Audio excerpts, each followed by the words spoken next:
pertama bagi saya concernnya adalah untuk makanan dari anak-anak dan ibu-ibu hamil. Tapi ternyata para pakar mengatakan kalau memang kita lakukan itu dan pembelian bahan-bahan berada di daerah, saya punya wewenang, saya punya kekuasaan, saya akan cari peluang untuk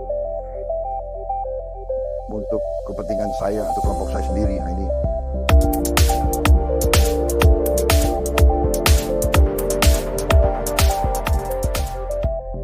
Ini pertama kali nih Pak dalam sejarah kabinet, para menteri, wamen, dan kepala-kepala badan mendapatkan pembekalan gitu ya Pak ya, sebelum bertugas. Apa Pak yang mendorong Pak Prabowo menyelenggarakan rangkaian pembekalan ini bagi para menteri Bapak? Sebuah kabinet negara sebesar kita tidak mungkin berasal dari satu kelompok. Tidak mungkin berasal dari satu partai. Mungkin saja nanti di kemudian hari, tapi sekarang saya kira masih sulit. Dan saya berpendapat bahwa harus ada kerjasama yang baik di antara tokoh-tokoh elit, tokoh-tokoh politik, dan tokoh-tokoh kemasyarakatan. Dengan demikian, dengan asal yang berbeda-beda, perlu proses saling mengenal. Bonding ya Pak ya? Bonding, ya, team building. Ini sangat dibutuhkan di setiap usaha. Kalau kita mau bentuk tim sepak bola, itu lama proses ya, teamwork. Iya. Sehingga orang kerjanya tuh baik, saling mendukung, saling mengisi. Jadi ini usaha saya juga meraba-raba, saya kan juga baru pertama kali jadi presiden kan. Jadi, tapi semua merasa, saya lihat cerah, saya lihat everybody happy, gembira, ya, saling, jadi suasana lain gitu. Iya. Dan ini tempatnya juga bersih, jauh dari mana-mana. Udaranya bersih ya, Pak. Ya. Kemarin kan waktu diberangkatkan dari Jakarta menuju ke sini Pak, ini Lembah Tidar ya, kan dinaikkan pesawat Hercules. Ada alasan khusus nggak Pak, kenapa naik Hercules? Saya kira para menteri, wakil menteri sebagai pejabat negara harus mengenal semua institusi yang ada di pemerintahan kalau bisa, termasuk diantaranya institusi pertahanan. Jadi mereka tahu bahwa alat-alat pertahanan itu sangat efektif, berguna, bermanfaat. Hercules sebagai contoh bisa angkut pasukan, bisa angkut barang, bisa memberi bantuan cepat kalau ada bencana, bisa evakuasi korban. Jadi sangat-sangat bermanfaat. Saya kira bagus, mereka belum pernah. Iya, banyak yang belum pernah. Banyak yang belum pernah ya Pak ya. Sampai ada yang berdoa kencang-kencang. Iya. Pak, kemudian yang banyak jadi pertanyaan juga nih Pak ya. Lokasinya nih Pak, karena di Akademi Militer di Magelang. Ya. Kenapa? Ada pertimbangan khusus juga nggak? Daerah ini daerah penuh sejarah. Jadi daerah ini ratusan tahun terus menjadi ajang perlawanan terhadap penjajah. Sultan Agung lewat sini, di Ponorogo, di sini tempatnya dia Gerilya ya Pak? bergerilya. Dan ini Bukit Tidar ini ada suatu kepercayaan bagi terutama orang Jawa bahwa Bukit Tidar ini pakunya Pulau Jawa. Oke, pakunya Pulau Jawa. Siap. Jadi ini ada mitos di sini.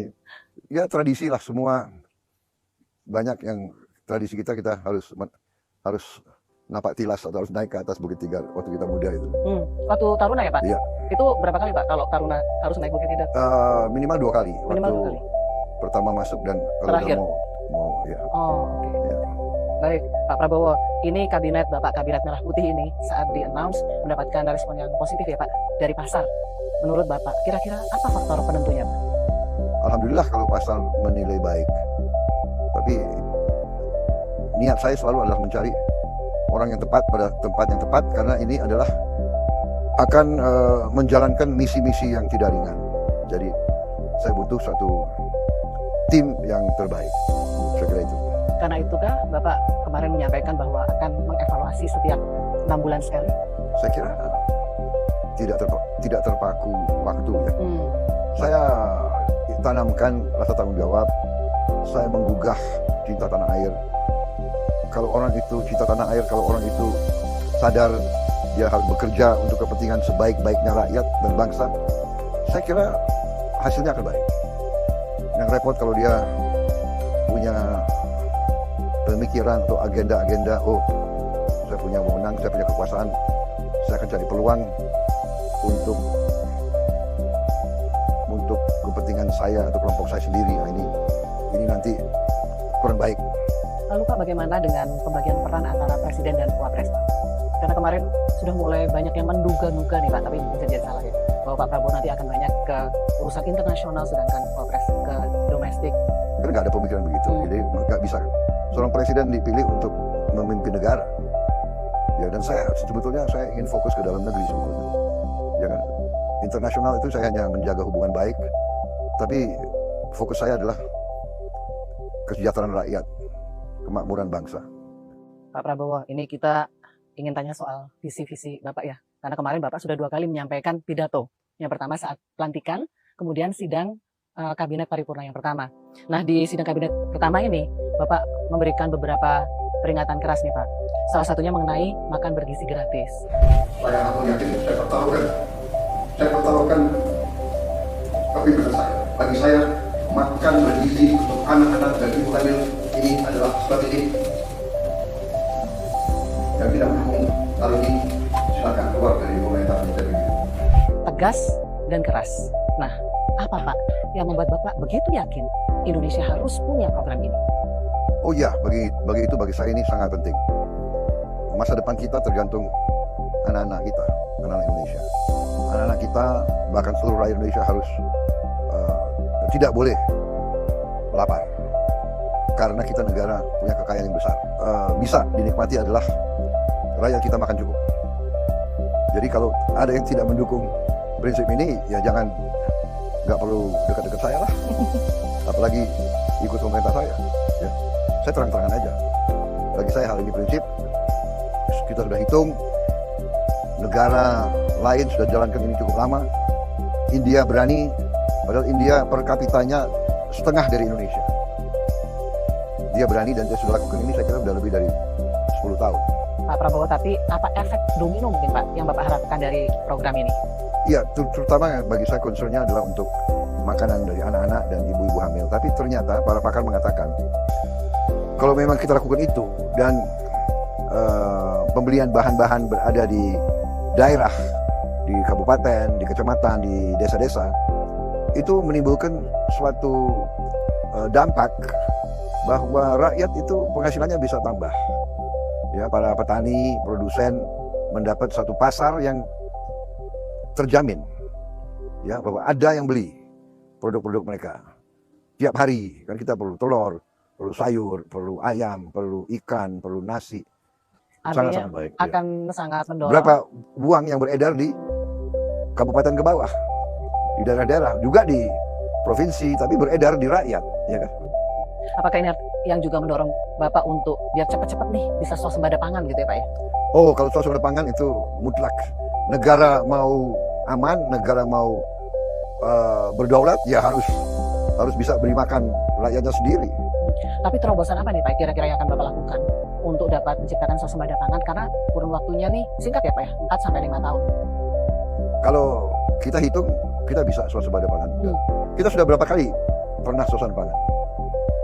Tapi ini perlu konsistensi, perlu suatu tekad dan terutama peran dari pemerintah yang kokoh. Ya, negara harus kuat. Pak, kemudian ada lagi pernyataan Bapak ya, yang Bapak tekankan ini di 2 pidato Bapak. Saya katakan berkali-kali bahwa negara yang merdeka, rakyatnya harus merasakan kemerdekaan. Jangan kita bangga menjadi anggota G20, orang yang kita masih banyak miskin, masih banyak kesalahan. Sebenarnya apa sih Pak kegelisahan atau ketidakpuasan Bapak terkait hal ini? Tidak manusiawi. Kita merdeka sudah sekian puluh tahun, kita tahu kita kaya, masa saudara-saudara kita hidupnya sangat sulit. Ini nggak boleh terjadi. Kita sebagai pemimpin tidak pantas jadi pemimpin. Kalau kita tidak berbuat sesuatu yang bisa secepat-cepatnya memberi hasil kemerdekaan, memberi sebagian daripada kekayaan kita terasa oleh sebesar-besarnya rakyat kita. Kalau masih soal rakyat miskin nih Pak ya, Ya. kita pasti bisa bicara mengenai subsidi yang masih belum tepat sasaran.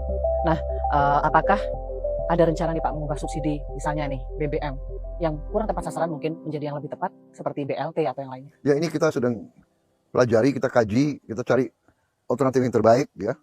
Kita upaya terus bagaimana lebih tepat sasaran. Sudah banyak kemajuan, tapi kita ingin lebih tepat lagi sasarannya. Jangan sampai subsidi itu justru dinikmati oleh orang-orang kaya. Pak Prabowo, Bapak juga berkali-kali menegaskan soal pemberantasan korupsi. Bapak menegaskan, mengingatkan kepada para menteri untuk jangan korupsi. Tapi permasalahan korupsi ini kan seperti permasalahan abadi ya Pak. Maksudnya bahkan di saat usia KPK sudah mencapai 22 tahun. Strategi apa lagi yang akan Bapak gunakan untuk pemberantasan korupsi ini ke depan? Kita harus menjamin kualitas hidup yang cukup dan yang baik untuk para pengambil keputusan yang penting. Sesudah itu, ya kita harus punya sistem pengawasan yang ketat dan kembali tekad untuk menegakkan hukum dengan tegas. Tapi menurut saya yang lebih parah adalah keserakahan, serakah, nafsu yang sangat besar untuk mengeruk kekayaan yang sebesar-besarnya agar dia bisa berkuasa panjang, kira-kira itu. Tapi yang terutama adalah kita harus cari sistem yang benar. Ya. Tapi sekarang dengan digitalisasi, dengan komputerisasi, dengan AI, ya artificial intelligence, ini saya kira banyak yang bisa dikerjakan untuk mengurangi korupsi. Pak Prabowo, sekarang kita ke politik luar negeri. Bapak kemarin menekankan bebas aktif, good neighbor, berprinsip dan anti penindasan dan penjajahan gitu ya. Seperti apa Pak elaborasinya? Apakah kemarin keikutsertaan Indonesia di BRICS menjadi salah satunya? Dan BRICS kita lihat ekonomi-ekonomi besar, India, Brazil, Tiongkok, Afrika Selatan sudah di situ, dan negara-negara tetangga kita banyak yang sudah ke situ. Ya. Thailand, Malaysia menyatakan minat, Emirat Arab, Mesir. Jadi kita ambil keputusan atau kita melihat bahwa saya kira Indonesia perlu juga punya kehadiran di tempat itu, ya, supaya kita baik di semua tempat lah. Indonesia ini kan tidak boleh ikut blok-blokan, tapi kita mau berada di mana-mana. Oke. Lalu terkait dengan Palestina, hal konkret apa Pak yang bisa Indonesia kontribusikan ke depan? Ya, kita selalu berusaha untuk mediasi, kita berusaha meyakinkan semua pihak. Tapi yang jelas apa yang kita bisa bantu ke Palestina kita coba membantu. Kita sudah beri beasiswa, banyak mahasiswa mereka sekolah di kita. Kalau sekarang secara fisik kita sudah kirim tim dokter dan tim tenaga kesehatan sudah di Gaza sekarang. Ya. Dan juga gini, kalau insya Allah ada gencatan senjata, kita juga siap mengirim pasukan perdamaian.